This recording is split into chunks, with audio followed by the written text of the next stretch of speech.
امام قرطبی رحمہ اللہ فرماتے ہیں، یہ آیت کریمہ حضرت ابو بکر صدیق رضی اللہ تعالی عنہ کی شجاعت، جرت اور پامردی کی سب سے بڑی دلیل ہے، کیونکہ جرت اور شجاعت کی تعریف یہ ہے کہ مصائب کے چھا جانے پر دل مطمئن اور پرسکون رہے، مضطرب اور بے قابو نہ ہو، آدمی کے اوسان بحال رہیں، اور بڑی سے بڑی مصیبت بھی رسول اللہ صلی اللہ علیہ وآلہ وسلم کی وفات سے بڑھ کر سنگین نہیں ہو سکتی۔ چنانچہ اس سے آپ صلی اللہ علیہ وآلہ وسلم کی شجاعت و بصالت اور علمی مقام نمایاں ہو گیا۔ بعض لوگوں نے، جن میں حضرت عمر رضی اللہ تعالی عنہ بھی شامل تھے، یہ کہنا شروع کر دیا کہ رسول اللہ صلی اللہ علیہ وآلہ وسلم فوت نہیں ہوئے۔ حضرت عثمان رضی اللہ تعالی عنہ کی زبان پر مہر سکوت لگ گئی، حضرت علی رضی اللہ تعالی عنہ روپوش ہو گئے اور معاملات بے قابو اور غیر منظم ہو گئے، حتیٰ کہ حضرت ابو بکر صدیق رضی اللہ تعالی عنہ نے اپنی جائے مسکن سخت سے آ کر اس آیت کریمہ کی تلاوت کر کے حقیقت آشکار کی۔ سیدنا ابو بکر صدیق رضی اللہ تعالی عنہ کے ان مختصر کلمات اور قرآن مجید سے استدلال کی بدولت لوگوں پر چھائے ہوئے حیرت و وحشت کے سائے چھٹنے لگے، اور لوگ حواس باختگی سے نکل کر صحیح فہم و شعور کی دنیا میں لوٹ آئے کہ اللہ وحدہ لا شریک ہی وہ یکتا ذات ہے جو حی و قیوم، اس پر کبھی موت طاری نہیں ہوگی، اکیلا وہی ہے جو عبادت اور پوجا کا مستحق ہے، اور اسلام حضرت محمد صلی اللہ علیہ وآلہ وسلم کی وفات کے بعد بھی باقی رہے گا۔ ایک روایت میں حضرت ابو بکر صدیق رضی اللہ تعالی عنہ کا یہ قول نقل کیا گیا ہے کہ آپ نے فرمایا، یقیناً اللہ تعالیٰ کا دین قائم و دائم ہے، اللہ تعالیٰ کا کلمہ کامل ہے، یقیناً اللہ تعالیٰ اس آدمی کی مدد کرنے والا ہے جو اس کے دین کی مدد کرتا ہے، اور اللہ تعالیٰ اپنے دین کو عزت و رفعت سے نوازنے والا ہے۔ یقیناً اللہ تعالیٰ کی کتاب قرآن کریم ہمارے درمیان موجود ہے جو نور اور شفا ہے، اس کے ذریعے اللہ تعالیٰ نے حضرت محمد صلی اللہ علیہ وآلہ وسلم کو صراط مستقیم دکھائی تھی، اس میں اللہ تعالیٰ کے حلال اور حرام کردہ امور موجود ہیں۔ اللہ کی قسم، ہمیں ہرگز پرواہ نہیں کہ کون ہمارے خلاف لشکر جمع کرتا ہے، یقیناً اللہ تعالیٰ کی تلواریں سونتی ہوئی ہیں۔ ہم نے رسول اللہ صلی اللہ علیہ وآلہ وسلم کی وفات کے بعد انہیں میان میں نہیں ڈالا، ہمارے خلاف بھی جو صف بستہ ہوگا ہم اس کے خلاف اسی طرح جہاد کریں گے جس طرح ہم رسول اللہ صلی اللہ علیہ وآلہ وسلم کی مائیت میں جہاد کرتے تھے، لہٰذا کوئی زیادتی کرے نہ حد سے بڑھے، اگر کوئی ایسا کرے گا تو در حقیقت اس کی یہ زیادتی اور ظلم بذات خود اس کے اپنے ہی خلاف ہوگا۔ حضرت محمد صلی اللہ علیہ وآلہ وسلم کی وفات بڑی ہی دلدوز مصیبت اور آزمائش تھی۔ اس آنے کے دوران اور اس کے بعد حضرت ابو بکر صدیق رضی اللہ تعالی عنہ کی شخصیت امت اسلامیہ کے ایسے منفرد قائد کی حیثیت سے ابھری جس کی کوئی مثال نہیں تھی۔ بلا شبہ آپ کا دل پختہ ایمان و یقین سے لبریز تھا، حقائق کے رسوخ سے یہ یقین مزید نکھر گیا، اور آپ نے عبودیت، نبوت اور موت کی حقیقت کو پہچان لیا۔ یوں اس نازک اور پر آشوب صورتحال میں آپ کی حکمت و دانائی رنگ لائی، اور آپ لوگوں کو ساتھ لے کر توحید کی آغوش میں آ گئے۔ آپ نے فرمایا کہ جو شخص اللہ تعالیٰ کی عبادت کرتا ہے تو وہ جان لے کہ اللہ تعالیٰ حی و قیوم ہے، اسے کبھی موت نہیں آئے گی۔ حضرت ابو بکر صدیق رضی اللہ تعالی عنہ کے ناقابل تسخیر ایمان و یقین کی بدولت مسلمانوں کے قلوب و اذہان میں توحید ہمیشہ تر و تازہ اور سدا بہار رہی۔ جیسے ہی انہوں نے حضرت ابو بکر صدیق رضی اللہ تعالی عنہ کی نصیحت اور یاد دہانی سنی، وہ حق کی طرف لوٹ آئے۔ حضرت عائشہ رضی اللہ تعالی عنہ فرماتی ہیں، اللہ کی قسم، یوں محسوس ہوتا تھا جیسے لوگ یہ جانتے ہی نہیں تھے کہ اللہ تعالیٰ نے یہ آیت بھی نازل فرمائی ہے، حتیٰ کہ جب حضرت ابو بکر صدیق رضی اللہ تعالی عنہ نے اس آیت کی تلاوت کی تو آپ ہی سے لوگوں نے یہ آیت سیکھی، پھر جسے بھی دیکھا گیا وہ یہی آیت تلاوت کر رہا تھا۔ دوستو، جب صحابہ کرام رضوان اللہ مجمعین کو رسول اللہ صلی اللہ علیہ وآلہ وسلم کی وفات کا علم ہوا تو انصار اسی دن بروز دوشنبہ 12 ربیع الاول 11 ہجری کو ثقیفہ بنی سعدہ میں جمع ہوئے۔ پھر وہ رسول اللہ صلی اللہ علیہ وآلہ وسلم کے بعد خلافت کے معاملات سنبھالنے کے لیے کسی شخص کے انتخاب کے بارے میں باہم سوچ بچار اور گفت و شنید کرنے لگے۔ سیدنا عمر بن خطاب رضی اللہ تعالی عنہ فرماتے ہیں کہ نبی کریم صلی اللہ علیہ وآلہ وسلم فوت ہوئے تو انصار ہمیں چھوڑ کر ثقیفہ بنی سعدہ میں جمع ہو گئے۔ اسی طرح سیدنا علی رضی اللہ تعالی عنہ اور سیدنا زبیر رضی اللہ تعالی عنہ اور ان کے ساتھ کچھ لوگوں نے بھی ہماری مخالفت کی، جبکہ مہاجرین سیدنا ابو بکر صدیق رضی اللہ تعالیٰ عنہ کے پاس جمع ہو گئے۔ سیدنا عمر رضی اللہ تعالیٰ عنہ کہتے ہیں کہ میں نے ابو بکر صدیق رضی اللہ تعالیٰ عنہ سے کہا ہمیں اپنے ان انصاری بھائیوں کی طرف لے چلیں۔ پھر ہم ان کے پاس جانے کے ارادے سے چل دیے۔ ہم ان کے قریب پہنچے تو ہمیں انصار کے دو نیک اور صالح افراد عویم بن سادہ اور مان بن عدی رضی اللہ تعالیٰ عنہ ملے۔ ان دونوں نے وہ بات بتائی جس پر قوم انصار متفق ہوئی۔ پھر ان دونوں نے پوچھا اے مہاجرین کی جماعت، تم لوگ کہاں جانے کا ارادہ رکھتے ہو؟ ہم نے جواب دیا ہم اپنے انصاری بھائیوں کے پاس جانا چاہتے ہیں۔ وہ دونوں کہنے لگے آپ ان کے پاس نہ جائیں، اپنے معاملے کا خود ہی فیصلہ کر لیں۔ سیدنا عمر رضی اللہ تعالیٰ عنہ فرماتے ہیں میں نے کہا اللہ کی قسم ہم ان کے پاس ضرور جائیں گے۔ چنانچہ ہم آگے چل دیے اور ثقیفہ بنی سعدہ میں انصار کے پاس پہنچ گئے۔ ہم نے دیکھا کہ وہ سب جمع ہیں اور ان کے بیچ میں ایک آدمی کمبل اوڑے بیٹھا ہے۔ میں نے پوچھا یہ کون ہے؟ لوگوں نے بتایا کہ یہ سعد بن عبادہ رضی اللہ تعالیٰ عنہ ہیں۔ پھر میں نے پوچھا کہ انہیں کیا ہوا؟ لوگوں نے بتایا کہ بخار میں مبتلا ہیں۔ ہم ابھی تھوڑی دیر ہی بیٹھے تھے کہ انصار میں سے ایک خطیب اٹھ کھڑا ہوا۔ اس نے کلمہ شہادت پڑھا اور اللہ تعالیٰ کے شایان شان اس کی حمد و ثنا بیان کی۔ پھر کہنے لگا اما بعد ہم اللہ تعالیٰ کے انصار ہیں، اسلام کا لشکر ہیں۔ اے مہاجرین کی جماعت، تم ہمارے مابین قلیل تعداد میں ہو۔ تم میں سے تھوڑے سے لوگ اپنی قوم قریش سے نکل کر آئے تھے۔ اب یہ لوگ چاہتے ہیں کہ ہماری بیخ کنی کریں اور ہمیں خلافت سے محروم کر دیں۔ وہ آدمی خاموش ہوا تو میں نے گفتگو کرنا چاہی۔ میں نے موقع محل کی مناسبت سے اپنے دل میں خوبصورت الفاظ سے مزین اپنی ایک پسندیدہ عمدہ تقریر تیار کر لی تھی اور چاہتا تھا کہ میں حضرت ابو بکر صدیق رضی اللہ تعالیٰ عنہ سے پہلے اسے پیش کروں۔ میں اس گفتگو سے مجلس کی آتش غضب کو محبت اور آپس کی دلجوئی میں تبدیل کرنا چاہتا تھا، لیکن جب میں نے کلام کرنا چاہا تو حضرت ابو بکر صدیق رضی اللہ تعالیٰ عنہ نے فرمایا ذرا ٹھہرو۔ میں نے انہیں ناراض کرنا اچھا نہ سمجھا، چنانچہ انہوں نے تقریر کی۔ حضرت ابو بکر صدیق رضی اللہ تعالیٰ عنہ مجھ سے کہیں زیادہ حلیم، بردبار اور باوقار تھے۔ اللہ کی قسم میری اپنے دل میں آراستہ کی ہوئی تقریر کا کوئی کلمہ ایسا نہیں تھا جو مجھے بھایا ہو، اور ابو بکر صدیق رضی اللہ تعالیٰ عنہ نے اپنی بے ساختہ اور فی البدی تقریر میں وہ جملہ نہ کہہ دیا ہو یا اس سے بہتر اور فصیح تر کلمہ اس کی جگہ نہ بولا ہو۔ پھر آپ تقریر کر کے خاموش ہو گئے۔ بعد ازاں سیدنا ابو بکر صدیق رضی اللہ تعالیٰ عنہ نے فرمایا آپ نے اپنے بارے میں جو ذکر خیر کیا ہے واقعی آپ اس کے اہل اور مستحق ہیں، لیکن خلافت قریش کے سوا کسی اور قبیلے کے لیے مناسب نہیں ہوگی، کیونکہ قریش ازرو نسب اور علاقہ تمام اقوام عرب سے اعلیٰ ہیں۔ میں نے ان دونوں میں سے ایک شخص کو تمہارے لیے پسند کیا ہے، لہٰذا تم ان میں سے جس کی چاہو بیعت کر لو۔ حضرت ابو بکر صدیق رضی اللہ تعالیٰ عنہ ہمارے ساتھ ہی بیٹھے ہوئے تھے۔ آپ نے آخری جملہ کہتے ہوئے میرا اور حضرت ابو عبیدہ بن جراح رضی اللہ تعالیٰ عنہ کا ہاتھ پکڑا۔ حضرت ابو بکر صدیق رضی اللہ تعالیٰ عنہ کی اس بات کے علاوہ مجھے ان کی اور کوئی بات ناگوار نہیں گزری۔ اللہ کی قسم مجھے آگے کر دیا جاتا اور بے گناہ میری گردن تن سے جدا کر دی جاتی تو یہ معاملہ مجھے اس بات سے زیادہ محبوب تھا کہ میں کسی ایسی قوم کا امیر بنوں جس میں حضرت ابو بکر صدیق رضی اللہ تعالیٰ عنہ جیسی شخصیت موجود ہو۔ خدایا ممکن ہے کہ موت کے وقت میرے دل میں کوئی ایسی بات آ جائے جو اب میرے دل میں نہیں۔ بہرحال انصار میں سے ایک آدمی کہنے لگا میری رائے کو بڑی اہمیت حاصل ہے، اس کے بغیر گاڑی چلنا ناممکن ہے۔ میں ہی اس مسئلے کا حل بتا سکتا ہوں۔ میری رائے ہے کہ ایک امیر ہم میں سے ہو اور ایک امیر تم میں سے ہو۔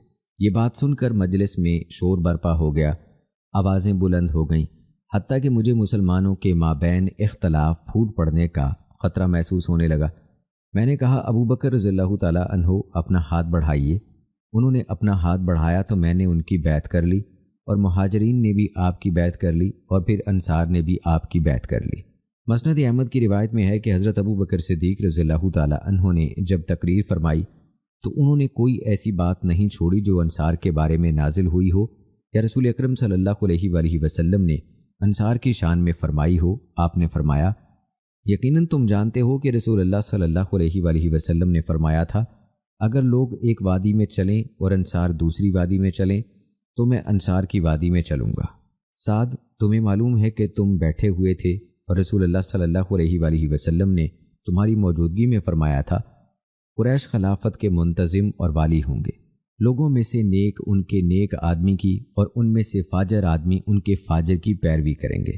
اس پر حضرت سعد بن عبادہ رضی اللہ تعالی عنہ نے فرمایا، آپ نے سچ فرمایا ہے، ہم وزراء ہوں گے اور آپ عمراء ہوں گے۔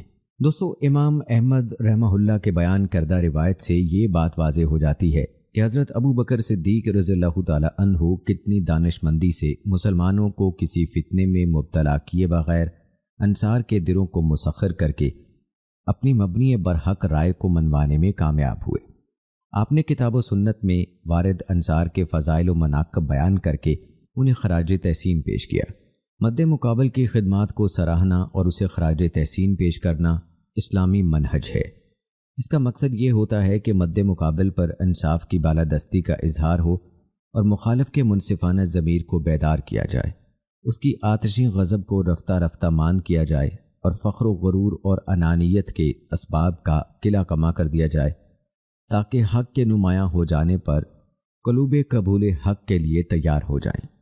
رسول اللہ صلی اللہ علیہ وآلہ وسلم کے اسوہ حسنہ سے ہمیں بہت سی ایسی مثالیں ملتی ہیں جو ایسے خراج تحسین کے جواز پر روشنی ڈالتی ہیں۔ پھر حضرت صدیق اکبر رضی اللہ تعالی عنہ نے نہایت حسین تدبیر سے رشتہ کلام اپنی تمہیدی گفتگو سے ملا کر واضح فرما دیا کہ ہر چند انصار کی عظمت و فضیلت اور مقام و مرتبہ مسلم ہے، لیکن اس کے یہ معنی نہیں کہ وہ خلافت کا زیادہ حق رکھتے ہیں، کیونکہ نبی اکرم صلی اللہ علیہ وآلہ وسلم نے یہ تصریح فرمائی ہے کہ خلافت میں قریش کے مہاجرین ہی کو مقدم رکھا جائے گا۔ ابن عربی مالکی رحمہ اللہ بیان کرتے ہیں کہ حضرت ابو بکر صدیق رضی اللہ تعالی عنہ نے قریش کی خلافت پر رسول اللہ صلی اللہ علیہ وآلہ وسلم کی اس وصیت سے استدلال کیا جس میں آپ صلی اللہ علیہ وآلہ وسلم نے انصار کے ساتھ حسن سلوک اور بھلائی کا برتاؤ کرنے، انصار کے نیکوکار لوگوں کو قبول کرنے اور ان کے خطا کار سے درگزر کرنے کی وصیت فرمائی۔ حضرت ابو بکر صدیق رضی اللہ تعالی عنہ نے مہاجرین کا حق کے خلافت ثابت کرنے کے لیے جو دیگر دلائل بطور حجت پیش کیے، ان میں سے ایک دلیل یہ بھی تھی کہ اللہ تعالیٰ نے ہم مہاجرین کا نام الصادقین یعنی سچے اور تمہارا نام المفلحین فلاح پانے والے رکھا ہے۔ یوں دراصل آپ نے اللہ تعالیٰ کے اس فرمان کی طرف اشارہ کیا جس کا ترجمہ ہے، مال فے ان مہاجر فقراء کے لیے ہے جو اپنے گھروں اور اپنے مالوں سے نکالے گئے، وہ اللہ کا فضل اور اس کی رضا ڈھونڈتے ہیں اور اللہ اور اس کے رسول کی مدد کرتے ہیں، یہی لوگ سچے ہیں، اور ان کے لیے ہے جنہوں نے مدینہ کو گھر بنا لیا تھا اور ان مہاجرین سے پہلے ایمان لا چکے تھے، وہ انصار ان سے محبت کرتے ہیں جو ان کی طرف ہجرت کرے، اور وہ اپنے دلوں میں اس مال کی کوئی حاجت نہیں پاتے جو ان یعنی مہاجرین کو دیا جائے، اور اپنی ذات پر ان کو ترجیح دیتے ہیں اگرچہ خود انہیں سخت ضرورت ہو، اور جو کوئی اپنے نفس کے لالچ سے بچا لیا گیا تو وہی لوگ فلاح پانے والے ہیں۔ مزید برآں سیدنا ابو بکر صدیق رضی اللہ تعالی عنہ نے فرمایا کہ اللہ تعالیٰ نے تمہیں حکم دیا ہے کہ ہم جہاں کہیں بھی ہوں تم ہمارا ساتھ دو گے، چنانچہ فرمان الہی ہے، اے لوگو جو ایمان لائے ہو اللہ سے ڈرو اور سچ بولنے والوں کے ساتھ ہو جاؤ۔ حضرت ابو بکر صدیق رضی اللہ تعالی عنہ نے دیگر کئی قوی دلائل اور اہم اقوال پیش کیے جن سے انصار بہت متاثر ہوئے، انہیں ایک ایک کر کے تمام باتیں یاد آنے لگیں، چنانچہ انہوں نے آپ کی رائے تسلیم کر لی۔ حضرت ابو بکر صدیق رضی اللہ تعالی عنہ نے اپنے خطاب میں یہ بھی واضح فرمایا کہ خلافت کے لیے نامزد کی جانے والی قوم میں یہ لیاقت ضرور موجود ہونی چاہیے کہ عالم عرب اس کی سیادت اور حکمرانی کو قبول کرے، تمام معاملات مستحکم رہیں اور امن و امان برقرار رہے، اور وہ قوم ایسی ہو کہ اس کی حکومت میں ہوتے ہوئے مملکت میں مختلف قسم کی شورشیں اور فتنے جنم نہ لینے پائیں۔ حضرت ابو بکر صدیق رضی اللہ تعالی عنہ نے یہ بات بھی واضح کر دی کہ عرب قریشی مسلمانوں کے سوا کسی کی سیادت تسلیم نہیں کریں گے، کیونکہ نبی اکرم صلی اللہ علیہ وآلہ وسلم کا تعلق قریش سے ہے اور قریش کی تعظیم عربوں کے دل و دماغ میں قدیم سے بسی ہے۔ حضرت ابو بکر صدیق رضی اللہ تعالی عنہ کے ان خوبصورت اور روشن کلمات کی بنا پر انصار نے اقرار کر لیا کہ وہ حسب سابق اسی طرح اعانت کرنے والے وزراء اور مخلص سپاہی رہیں گے جس طرح عہد نبوی میں تھے۔ اس طرح مسلمانوں کی صف میں وحدت اور اتحاد کی شان پیدا ہو گئی۔ دوستو، ثقیفہ بنی سعدہ میں جب حضرت ابوبکر صدیق رضی اللہ تعالیٰ عنہ اپنی گفتگو مکمل کر چکے تو آپ نے حضرت عمر رضی اللہ تعالیٰ عنہ اور حضرت ابو عبیدہ رضی اللہ تعالیٰ عنہ کو خلافت کے لیے پیش کیا۔ حضرت عمر رضی اللہ تعالیٰ عنہ کو یہ بات گراں گزری۔ بعد ازاں آپ نے ایک موقع پر فرمایا، حضرت ابوبکر رضی اللہ تعالیٰ عنہ کی اس بات کے علاوہ مجھے ان کی کوئی بات ناگوار نہیں گزری۔ اللہ کی قسم، مجھے آگے کر دیا جاتا اور بے گناہ میری گردن مار دی جاتی تو یہ فعل مجھے اس بات سے کہیں زیادہ گوارا ہوتا کہ میں کسی ایسی قوم کا امیر بنوں جس میں حضرت ابوبکر صدیق رضی اللہ تعالیٰ عنہ موجود ہوں۔ حضرت عمر رضی اللہ تعالیٰ عنہ نے اسی جذبہ قناعت سے حضرت ابوبکر صدیق رضی اللہ تعالیٰ عنہ کے استحقاق کے خلافت پر راضی ہو کر ان سے کہا، ابوبکر اپنا ہاتھ بڑھائیے، اور حضرت ابوبکر صدیق رضی اللہ تعالیٰ عنہ نے ہاتھ بڑھا دیا۔ حضرت عمر رضی اللہ تعالیٰ عنہ فرماتے ہیں کہ پھر میں نے فوراً آپ کی بیعت کر لی اور مہاجرین و انصار نے بھی آپ کی بیعت کر لی۔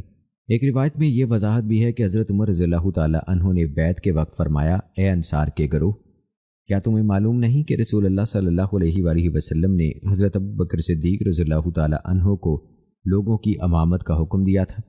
بس تم میں سے کون ہے جو یہ پسند کرے کہ وہ حضرت ابوبکر صدیق رضی اللہ تعالیٰ عنہ سے فوقیت لے جائے؟ اس پر انصار نے بیک زبان کہا، ہم اس بات سے اللہ تعالیٰ کی پناہ مانگتے ہیں کہ ہم حضرت ابوبکر صدیق رضی اللہ تعالیٰ عنہ سے فوقیت لے جائیں۔ یہ بڑے نکتے کی بات تھی جس کی حضرت عمر رضی اللہ تعالیٰ عنہ کو توفیق ملی۔ نبی کریم صلی اللہ علیہ وآلہ وسلم نے بھی مرض الموت میں اسی بات کا ارادہ کیا تھا۔ آپ صلی اللہ علیہ وآلہ وسلم نے حضرت ابوبکر صدیق رضی اللہ تعالیٰ عنہ ہی کی امامت پر اصرار کیا۔ یہ اس بات کا قوی اشارہ تھا کہ دوسروں کے مقابلے میں ابوبکر صدیق رضی اللہ تعالیٰ عنہ ہی خلافت کے زیادہ حقدار ہیں۔ حضرت عمر رضی اللہ تعالیٰ عنہ کا کلام نہایت ادب، تواضع اور خوش دلی کا آئینہ دار ہے۔ انہوں نے خلافت سے خود اپنی دستبرداری کا اعلان جس بلیغ پیرائے میں کیا وہ اپنی مثال آپ ہے۔ حضرت ابوبکر صدیق رضی اللہ تعالیٰ عنہ کی امارت سے بے رغبتی آپ کے اس خطبے سے عیاں ہوتی ہے جس میں آپ نے خلافت قبول کرنے کی مجبوری بیان کی تھی۔ آپ نے فرمایا، اللہ کی قسم، میں کبھی کسی دن امارت کا حریص ہوا، نہ میں نے کسی شب کو امارت کا لالچ کیا، میں اس طرف کبھی راغب نہ ہوا، میں نے کبھی عیاں یا نہاں اللہ تعالیٰ سے اس کا سوال نہیں کیا، لیکن مجھے فتنے کا ڈر پیدا ہو گیا، اس لیے میں نے امارت قبول کر لی۔ امارت میں میرے لیے کوئی راحت نہیں ہے، یہ ایک نہایت سنگین معاملہ ہے جو میرے سپرد کر دیا گیا ہے۔ مجھ میں اللہ تعالیٰ کی نصرت و تائید کے بغیر اس معاملے سے عہدہ برا ہونے کی طاقت نہیں ہے۔ میں تو یہ چاہتا ہوں کہ آج لوگوں میں سب سے زیادہ قوی شخص اس منصب پر فائز ہوتا۔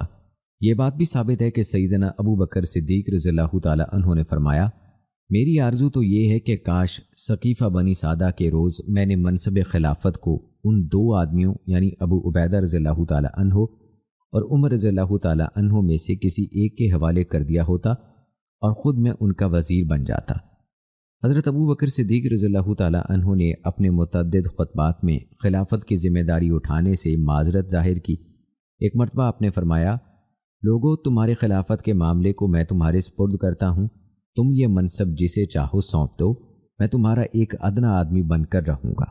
لوگوں نے آپ کو جواب دیا، آپ رسول اللہ صلی اللہ علیہ وآلہ وسلم کے رفیق غار اور ثانی اثنین ہیں، ہم آپ ہی کی قیادت پر راضی ہیں۔ حضرت ابوبکر صدیق رضی اللہ تعالیٰ عنہ نے خلافت کے بارے میں مسلمانوں کے ہر قسم کے اعتراضات بخوبی دور کیے اور ان سے حلف اطاعت لیا۔ بیعت خلافت کے 3 یا 7 دن بعد ممبر رسول صلی اللہ علیہ وآلہ وسلم پر کھڑے ہوئے اور فرمایا، لوگو، اللہ تعالیٰ کو یاد کرو، تم میں سے جو شخص میری بیعت کرنے پر نادم ہے وہ کھڑا ہو جائے۔ اس پر حضرت علی رضی اللہ تعالیٰ عنہ کھڑے ہو گئے۔ آپ کے پاس تلوار تھی۔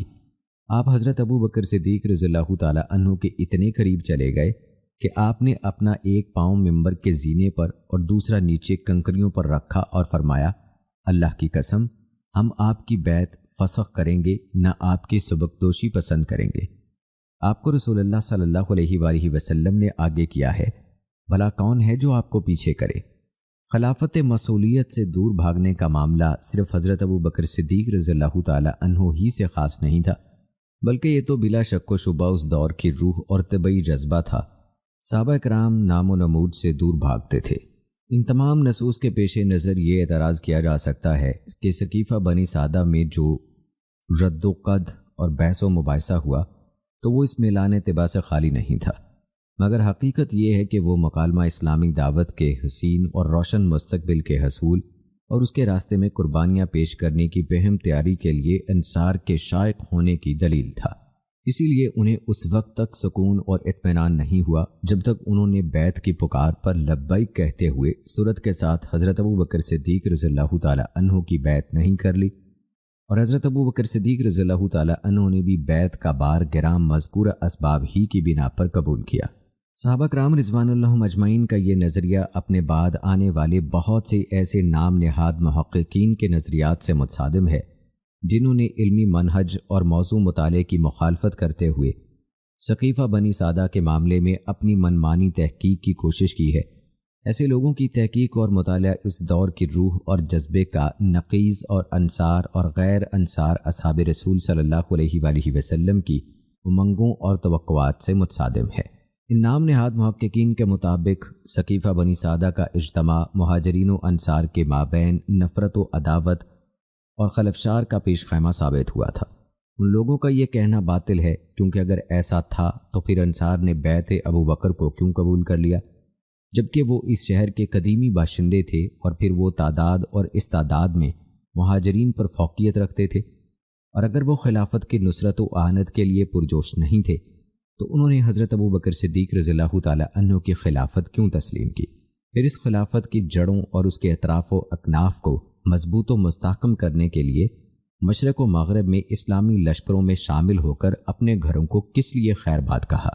خلافت سے متعلقہ امور کی تنفیذ، نگہداشت اور مرتدین سے مقابلے کی غرض سے انصار کی ہمتن مصروفیت اور تڑپ سے یہ حقیقت واضح ہوتی ہے کہ انصار میں سے ایک شخص بھی حضرت ابو بکر صدیق رضی اللہ تعالی عنہ کی بیعت سے پیچھے نہیں رہا، چاہے جائے کہ ان کے علاوہ مسلمانوں میں سے کوئی اور شخص بیعت کا منکر ہوا ہو۔ بلا شبہ مہاجرین و انصار کی اخوت اور باہمی محبت ان تخیلات سے ماورا ہے جو مہاجرین و انصار کے مابین اختلاف کی من گھڑت روایات میں پیش کیے گئے ہیں۔ دوستو، اسی طرح اس بارے میں بھی کوئی صحیح روایت موجود نہیں کہ رسول اللہ صلی اللہ علیہ وآلہ وسلم کی وفات کے بعد حضرت ابو بکر صدیق، حضرت عمر اور حضرت ابو عبیدہ رضی اللہ تعالی عنہ نے خلافت پر قبضہ جمانے کے لیے کوئی خصوصی مشاورت کی تھی۔ ان پاک باز اور متقی ہستیوں کی طرف سے ایسی مشاورت ممکن نہیں ہے۔ بعض متعصب اور غالی قسم کے مورخین نے حضرت سعد رضی اللہ تعالی عنہ کی شخصیت کو مسخ کرنے کی گھٹیا کوشش کی ہے۔ انہوں نے حضرت سعد رضی اللہ تعالی عنہ کو مہاجرین کا مد مقابل ظاہر کیا ہے کہ حضرت سعد خلافت کے حریص تھے اور اس کے حصول کے لیے مسلمانوں میں سازش و انتشار اور فرقہ بندی کا ہر طریقہ آزما رہے تھے۔ لیکن جب ہم تاریخ کی روشنی میں حضرت سعد رضی اللہ تعالی عنہ کی شخصیت و کردار کا مطالعہ کرتے ہیں تو رسول اللہ صلی اللہ علیہ وآلہ وسلم کے لیے ان کی بے لوث خدمات اور کارنامے انہیں رسول اللہ صلی اللہ علیہ وآلہ وسلم کے بہترین جانثاروں میں بہت بلند مقام پر فائز کرتے ہیں۔ آپ ایک ایسے جانثار تھے جن کے نزدیک دنیا کوئی حیثیت نہیں تھی۔ بیعت عقبہ ثانیہ کے 12 نقیبوں میں سے ایک نقیب آپ ہی تھے۔ قریش نے انہیں مکہ مکرمہ کے قریب سے گرفتار کر لیا تھا، ان کے ہاتھ گردن کے ساتھ باندھ کر قیدی کی حیثیت سے مکہ لے گئے تھے۔ انہیں جبیر بن مطم بن عدی نے آزادی دلوائی کیونکہ حضرت سعد مدینہ منورہ میں انہیں پناہ دیا کرتے تھے۔ حضرت سعد رضی اللہ تعالی عنہ وہ خوش نصیب شخص ہیں جنہیں جنگ بدر میں شامل ہو کر بدری صحابی ہونے کا عظیم اعزاز حاصل ہے۔ آپ کا گھرانہ جود و سخا میں معروف تھا۔ رسول اللہ صلی اللہ علیہ وآلہ وسلم بھی آپ کی اس صفت کے معترف تھے۔ رسول اللہ صلی اللہ علیہ وآلہ وسلم کے بعد آپ اور سعد بن معاذ رضی اللہ تعالی عنہ پر بہت اعتماد کرتے تھے۔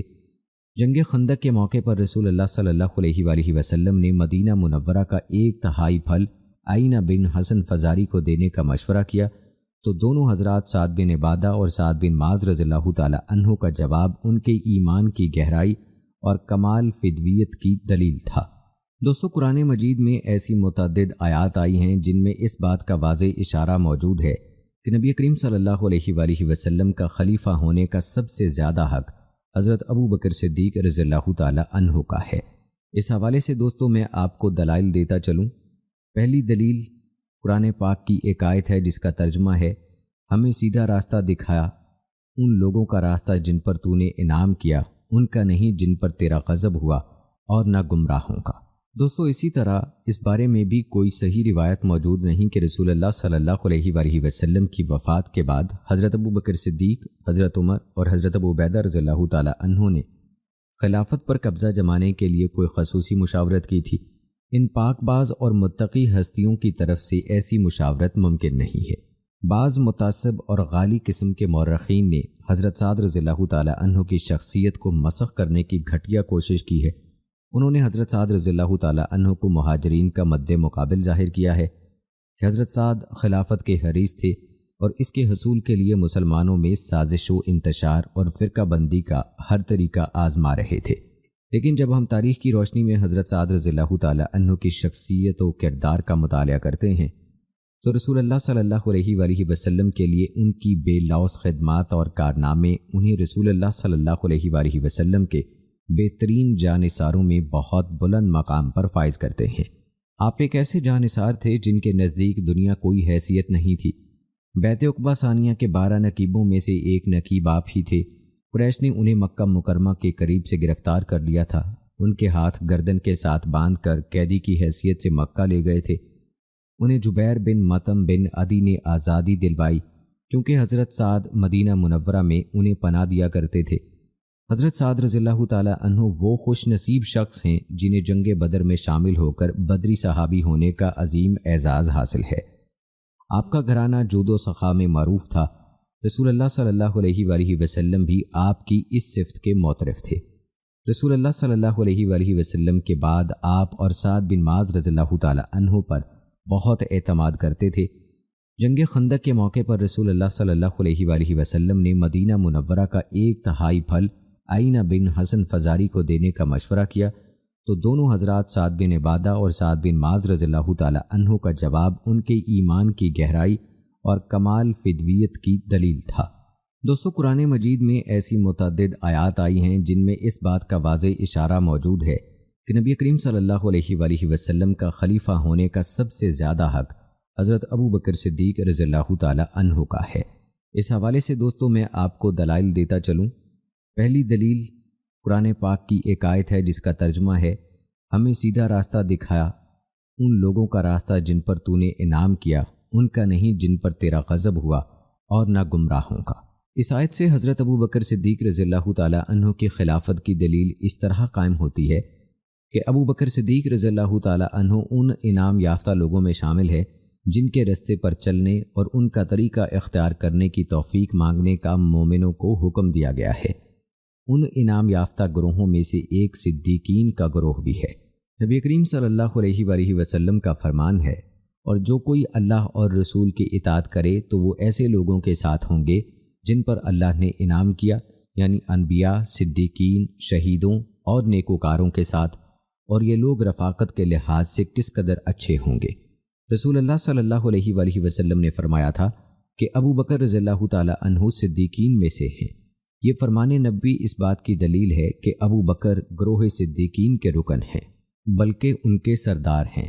چنانچہ جب ابو بکر رضی اللہ تعالیٰ عنہ ان لوگوں میں سے ہیں جن کا راستہ ہی سیدھا راستہ قرار دیا گیا ہے، تو پھر کسی عقل مند کو اس امر میں قطعاً کوئی شک نہیں ہونا چاہیے کہ امت محمدیہ میں خلافت مصطفیٰ صلی اللہ علیہ وآلہ وسلم کے سب سے زیادہ مستحق ابو بکر صدیق رضی اللہ تعالیٰ عنہ ہی ہیں۔ پھر قرآن پاک میں اللہ تعالیٰ کا فرمان ہے جس کا ترجمہ ہے، اے ایمان والو، تم میں سے جو کوئی اپنے دین سے پھر جائے تو پھر جلد اللہ ایسے لوگ لائے گا، وہ ان سے محبت کرتا ہوگا اور وہ اس سے محبت کرتے ہوں گے، وہ مومنوں پر نرمی کرنے والے ہوں گے اور کافروں پر سختی کرنے والے، وہ اللہ کی راہ میں جہاد کریں گے اور کسی ملامت کرنے والے کی ملامت سے نہیں ڈریں گے۔ یہ اللہ کا فضل ہے، وہ جسے چاہتا ہے عطا کرتا ہے، اور اللہ بڑی وسعت والا، خوب جاننے والا ہے۔ دوستو، اس آیت کا اطلاق سب سے پہلے حضرت ابو بکر صدیق رضی اللہ تعالی عنہ اور ان کے لشکر پر ہوتا ہے جنہوں نے مرتدین کے خلاف جنگ کی تھی۔ اللہ تعالیٰ نے اس لشکر کی تعریف کامل ترین صفات کے ساتھ کی ہے۔ اور دوستو، تیسری دلیل میں آپ کو دیتا چلوں، اللہ تعالیٰ کا قرآن پاک میں فرمان ہے، اگر تم اس نبی کی مدد نہیں کرو گے تو تحقیق اللہ نے اس کی اس وقت مدد کی جب کافروں نے اس کو مکہ سے نکال دیا تھا۔ وہ دو میں دوسرا تھا، جبکہ دونوں غار ثور میں تھے۔ جب وہ نبی اپنے ساتھی یعنی ابو بکر سے کہہ رہا تھا، غم نہ کر، یقیناً اللہ ہمارے ساتھ ہے، پھر اللہ نے اس پر سکینت نازل کی اور ایسے لشکروں سے اس کی مدد کی جنہیں تم نے دیکھا نہیں، اور اس نے کافروں کی بات کو پست کر دیا، اور بات تو اللہ ہی کی بلند ہے، اور اللہ بہت زبردست ہے، خوب حکمت والا ہے۔ امام ابو عبداللہ قرطبی رحمۃ اللہ علیہ فرماتے ہیں، بعض علماء سے منقول ہے کہ وہ اس ارشاد باری تعالیٰ کے متعلق فرماتے ہیں، یہ آیت نبی کریم صلی اللہ علیہ وآلہ وسلم کے بعد حضرت ابو بکر صدیق رضی اللہ تعالیٰ عنہ کے خلیفہ ہونے کی دلیل ہے، کیونکہ خلیفہ ہمیشہ وہی ہوتا ہے جو دوسرے نمبر پر ہو۔ میں نے اپنے استاد ابو العباس احمد بن عمر رحمہ اللہ کو فرماتے ہوئے سنا، انہوں نے کہا حضرت ابو بکر رضی اللہ تعالیٰ عنہ ثانی اثنین ہونے کے لقب کے مستحق اس لیے ٹھہرے کیونکہ نبی اکرم صلی اللہ علیہ وآلہ وسلم کے بعد انہوں نے امور سلطنت کو اسی طرح جاری رکھا جس طرح رسول اللہ صلی اللہ علیہ وآلہ وسلم نے چلایا تھا۔ وہ اس طرح کہ نبی اکرم صلی اللہ علیہ وآلہ وسلم کی وفات کے بعد تمام عرب قبائل مرتد ہو گئے تھے۔ اسلام صرف مدینہ منورہ، مکہ مکرمہ اور جواسہ میں باقی رہ گیا تھا۔ اس وقت ابو بکر صدیق رضی اللہ تعالی عنہ نے لوگوں کو پوری قوت کے ساتھ اسلام کی دعوت دی اور دین اسلام میں واپس نہ آنے پر ان کے خلاف اسی طرح جہاد کیا جس طرح نبی کریم صلی اللہ علیہ وآلہ وسلم نے منکرین اسلام کے ساتھ جنگیں لڑی تھیں۔ اس لحاظ سے ابو بکر صدیق رضی اللہ تعالی عنہ ثانی اثنین کے لقب کے مستحق ٹھہرے۔ اور دوستو، حضرت ابو بکر صدیق رضی اللہ تعالی عنہ کے خلیفہ اول ہونے کی ایک اور دلیل میں یہاں آپ کو دیتا چلوں۔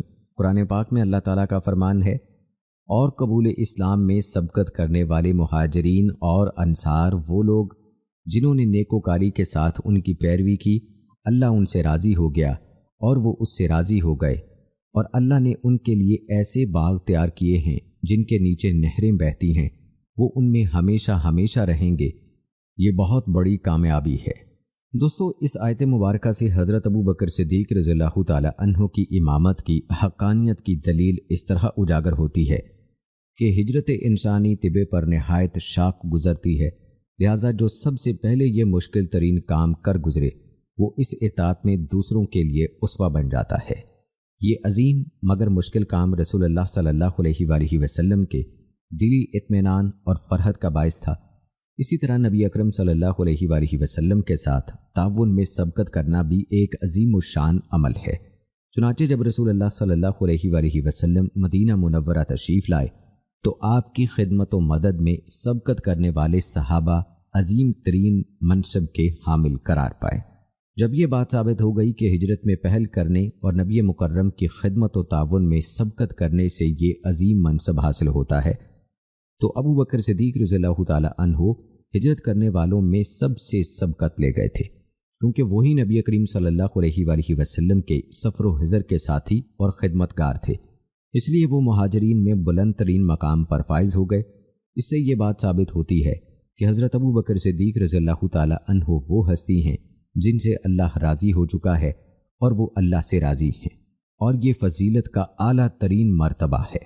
اور اسی طرح دوستو، ایک اور دلیل اللہ تعالیٰ نے قرآن پاک میں فرمایا، آپ ان پیچھے چھوڑ جانے والے اہل دیہات سے کہہ دیجئے، عنقریب تم ایک سخت جنگجو قوم کی طرف بلائے جاؤ گے، تم ان سے لڑو گے یا وہ مسلمان ہو جائیں گے، پھر اگر تم اطاعت کرو گے تو اللہ تمہیں نیک اجر دے گا، اور اگر تم منہ موڑو گے جیسا کہ اس سے پہلے تم نے منہ موڑا تھا تو وہ تمہیں نہایت دردناک عذاب دے گا۔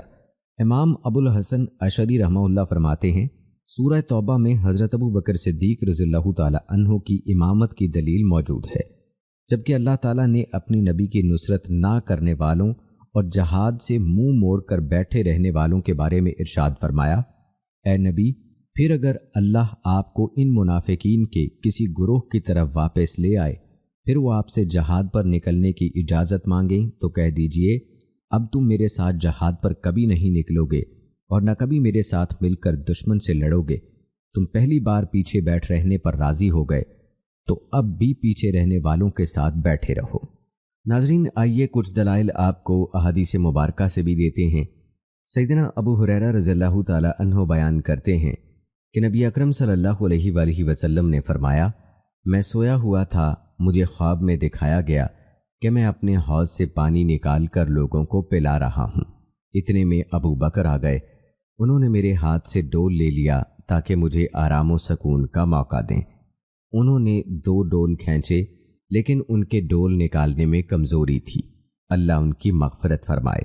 پھر عمر آ گئے، انہوں نے ابو بکر سے ڈول لے کر خوب پانی نکالا۔ میں نے کبھی اس سے زیادہ قوت کے ساتھ ڈول کھینچتے کسی کو نہیں دیکھا، حتیٰ کہ لوگ سیر ہو کر چلے گئے اور حوض ابھی بھرا ہوا تھا اور بڑے جوش کے ساتھ پھوٹ رہا تھا۔ امام شافعی رحمہ اللہ فرماتے ہیں، انبیاء کرام کے خواب وہی ہیں۔ آپ کا یہ ارشاد سیدنا صدیق اکبر رضی اللہ تعالی عنہ کے ڈول نکالنے میں بھی کمزوری تھی، اسے سیدنا صدیق اکبر رضی اللہ تعالی عنہ کے خلافت کی مختصر مدت، ان کی جلدی وفات اور مرتدین کے ساتھ جنگ میں مشغولیت مراد ہے، جس کے باعث آپ کے عہد میں زیادہ فتوحات نہ ہو سکیں۔ سیدنا عمر رضی اللہ تعالی عنہ کے طویل دور خلافت میں اسلامی مملکت کی حدود خوب پھیلتی چلی گئیں۔ اسی طرح ناظرین، ایک اور حدیث کے ذریعے سے دلیل آپ کو دیتا ہوں۔ سیدہ عائشہ صدیقہ رضی اللہ تعالی عنہ بیان کرتی ہیں کہ نبی اکرم صلی اللہ علیہ وآلہ وسلم نے اپنی بیماری کے دوران فرمایا، اپنے والد ابو بکر اور اپنے بھائی عبد الرحمن کو میرے پاس بلا لاؤ تاکہ میں انہیں ایک تحریر لکھ دوں۔ مجھے ڈر ہے مبادا کوئی خلافت کا متمنی میرے بعد تمنا کرنے لگے یا کوئی کہنے والا کہنے لگے میں خلافت کا زیادہ حقدار ہوں، حالانکہ اللہ تعالیٰ اور مومن سوائے ابو بکر کے کسی کو خلیفہ نہیں مانیں گے۔ یہ حدیث سیدنا صدیق اکبر رضی اللہ تعالی عنہ کی فضیلت کی بڑی واضح دلیل ہے۔ اس میں رسول اکرم صلی اللہ علیہ وآلہ وسلم نے اپنے رفیق اعلیٰ سے ملنے کے بعد پیدا ہونے والے حالات کی پیش گوئی کی اور یہ بتا دیا کہ مسلمان سیدنا صدیق اکبر رضی اللہ تعالی عنہ کے سوا کسی کو خلیفہ بنانے پر راضی نہ ہوں گے۔ اس حدیث میں یہ اشارہ بھی تھا کہ آپ صلی اللہ علیہ وآلہ وسلم کے بعد امر خلافت میں اختلاف پیدا ہوگا، چنانچہ آپ کی پیش گوئی کے مطابق ایسا ہی ہوا۔ بعد ازاں مسلمان سیدنا صدیق اکبر رضی اللہ تعالی عنہ کی خلافت پر متفق ہو گئے۔ اور ناظرین، آپ کو اس کا حوالہ بھی دیتا چلوں، صحیح مسلم شریف کی یہ حدیث نمبر 2387 ہے۔ ناظرین، حضرت عبداللہ بن مسعود رضی اللہ تعالی عنہ بیان کرتے ہیں کہ جب نبی اکرم صلی اللہ علیہ وآلہ وسلم کا وصال ہو گیا تو انصار کہنے لگے کہ ایک امیر ہم میں سے اور ایک امیر تم میں سے ہوگا۔ سیدنا عمر رضی اللہ تعالی عنہ انصار کے پاس آئے اور فرمایا، اے انصار کی جماعت، کیا تمہیں معلوم نہیں کہ نبی اکرم صلی اللہ علیہ وآلہ وسلم نے سیدنا صدیق اکبر رضی اللہ تعالی عنہ کو لوگوں کی امامت کرانے کا حکم دیا تھا، لہٰذا اب تم میں سے کون ہے جو ابو بکر رضی اللہ تعالی عنہ پر خود کو مقدم سمجھتا ہے؟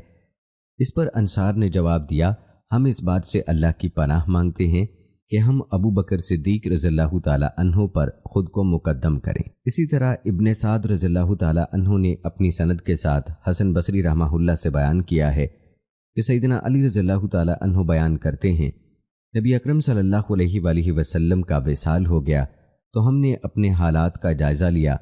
ہم نے دیکھا کہ نبی اکرم صلی اللہ علیہ وآلہ وسلم نے سیدنا صدیق اکبر رضی اللہ تعالی عنہ کو نماز کی امامت سونپی تھی، چنانچہ ہم نے اپنی دنیا کی امامت کے لیے انہی کو پسند کر لیا جنہیں نبی اکرم صلی اللہ علیہ وآلہ وسلم نے ہمارے دین کی امامت کے لیے چنا تھا۔ اور دوستو، اس کا حوالہ بھی آپ کو بتاتے چلیں، الطبقات ابن سعد حدیث نمبر 183۔ تو ناظرین کرام، یہ تھی ہماری آج کی ویڈیو، امید کرتے ہیں کہ آپ کو پسند آئی ہوگی۔ آج کی اس ویڈیو کے متعلق اپنی رائے کا اظہار کمنٹ باکس میں لازمی کیجیے گا۔ ملتے ہیں اگلی ویڈیو میں، تب تک کے لیے مجھے اجازت دیں۔ اللہ حافظ۔